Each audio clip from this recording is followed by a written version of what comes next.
I'm gonna trade this life for fortune and fame. I'd even cut my hair and change my name. Cause we all just wanna be big rock stars and living hilltop bosses driving 50 cars. The girls come easy and the drugs come cheap. Well, I'll stay skinny cause we just won't eat. I'm the king of New York, mellow. Black hair by the Regis pillow. Ask around, niggas know me. I'm a year boy, you know me. You wanna know what's beginning of love? You look so high, but you can't see it in the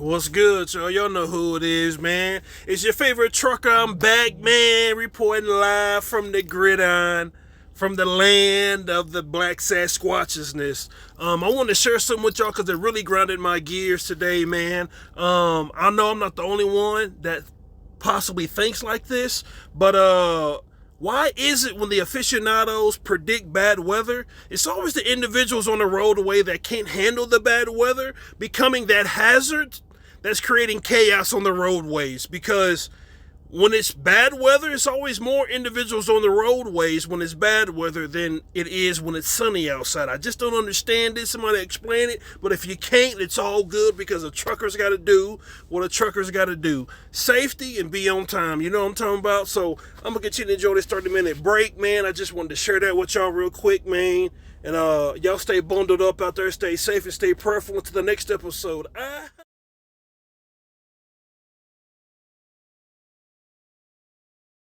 What's good, y'all? Uh-oh. Got a little man down. Okay, what's good, y'all? Y'all know who it is, man. It's your favorite trucker. I'm back, man, reporting live from the gridiron here in the Panhandle, Texas, man. Up in the Panhandle. Hope all is well, because God is good all the time, and especially on this Wildin' Out Wednesday, man. Hopefully you guys had a fantastic Wednesday. I know I did. Let me first start off by saying God is good all the time. That's number one. Number two, man, what a day, man. What a day, man. That's number two. Number three, it's going to be a quick night, but hey, it is what it is. I made it here safe and sound, man. Yeah, made it here quick and safe and sound, man. I know I didn't make no video yesterday. Brother was busy yesterday. I had my which would be Tuesday. I had my annual. That was at 7 a.m. and I was kind of nervous. Didn't really know what to expect for my annual. You know what I'm saying? I just kind of went in there and brought my tablet with me. Brought my tablet. Got in there about 6:50 or so. Kind of asked around what I needed to do, where I needed to be, and I was with one of the OSR trainers, and I had to initially fill out some paperwork, log onto my Compass, and I had to do some paperwork, and then went outside, and luckily mine was shortened because they had some individuals that were out, but I had to do a pre-trip for us how to couple from a trailer, how my driving was, little things like that, sleep apnea,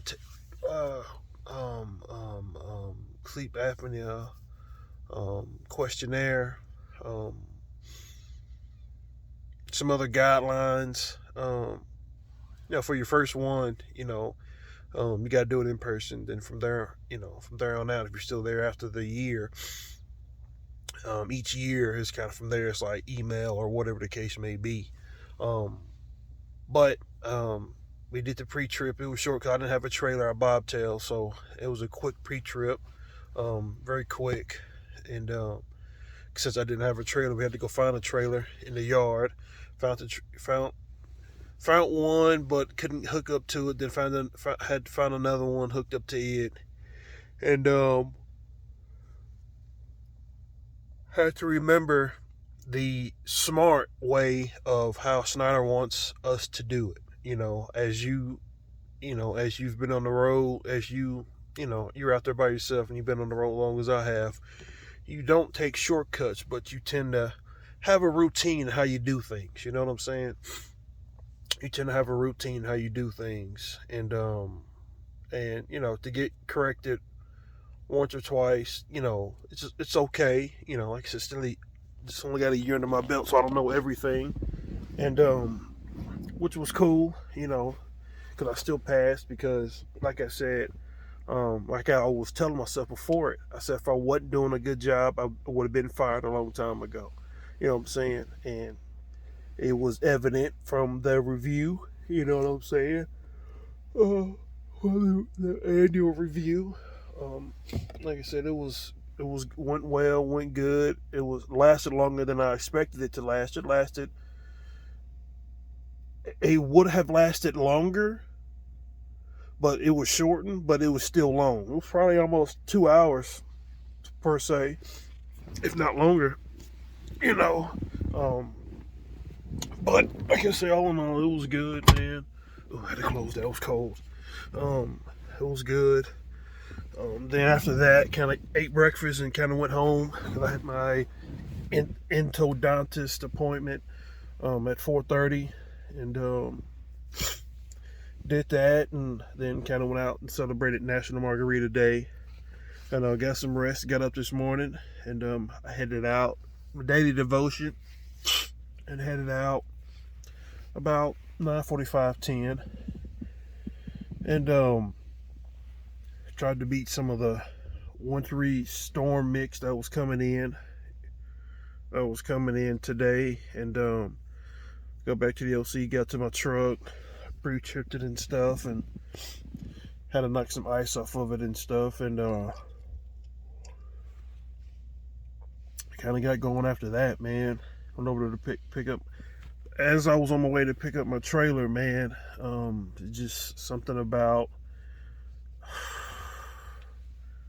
the weather changing and I don't know, man. Something about when the weatherman predicts bad weather.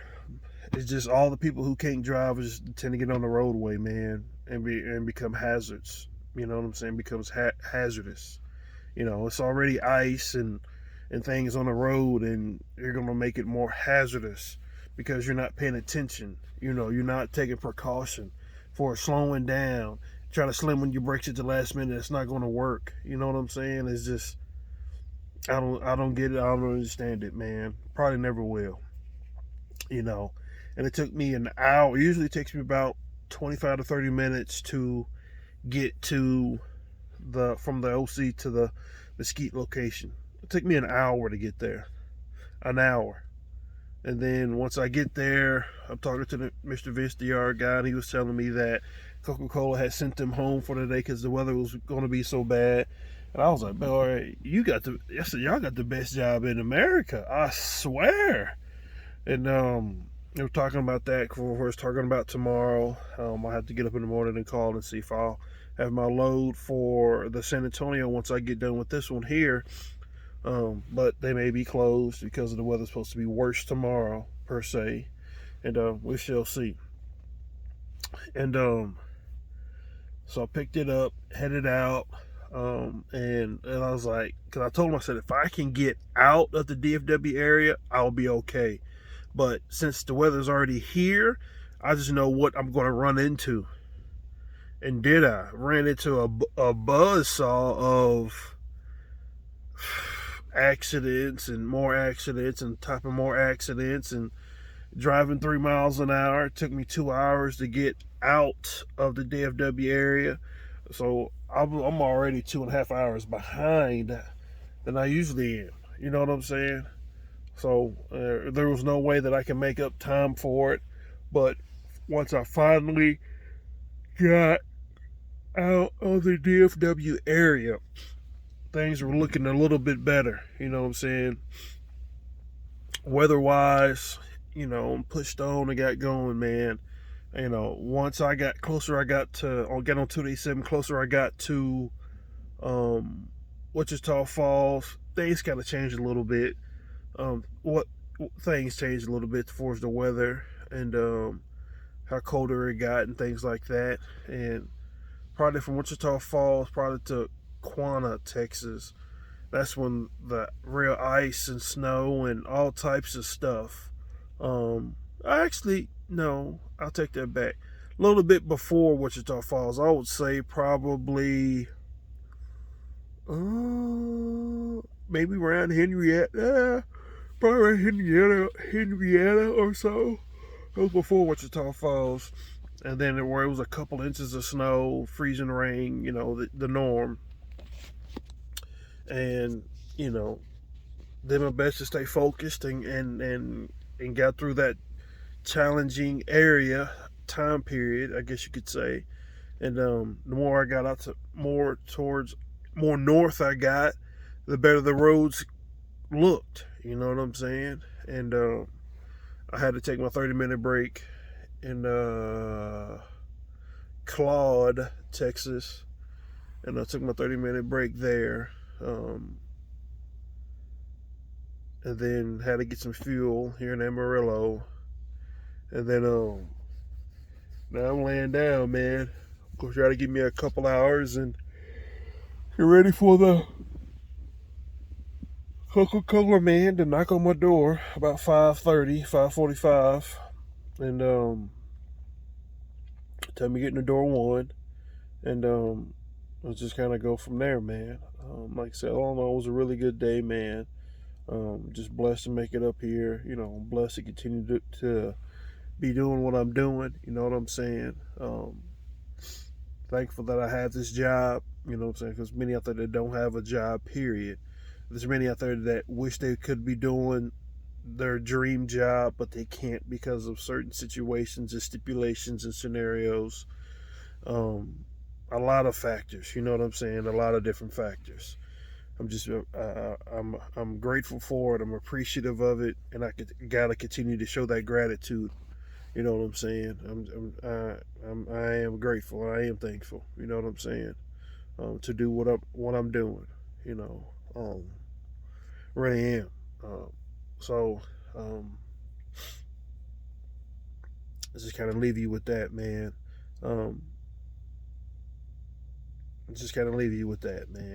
I want to tell y'all this, man. Simplify your days, man. Simplify your days to where you're not putting a whole bunch of expectations on yourself, a whole bunch of pressure on yourself. Because I would rather, how can I say this? I would rather live than die and try to prove somebody wrong. You know what I'm saying? Like, don't worry about that. Just simplify your days. You know what I'm saying? And do what you got to do. You know what I'm saying? Do what you got to do. It may take a little longer. The route may look a little different. There may be a few more obstacles. But do what you got to do because it's going to be worth it in the end. You know what I'm saying? So continue to ask your questions. Continue to ask your questions. Continue to do your research. And continue to have that belief in yourself. What's the mindset you can do it is a contagious behavior for success. Start small, stay consistent, and trust your gut instincts. And just remember, I'm just an imaginary little brother giving you advice, outlast the average, and take everything to the bloodstream until the next episode.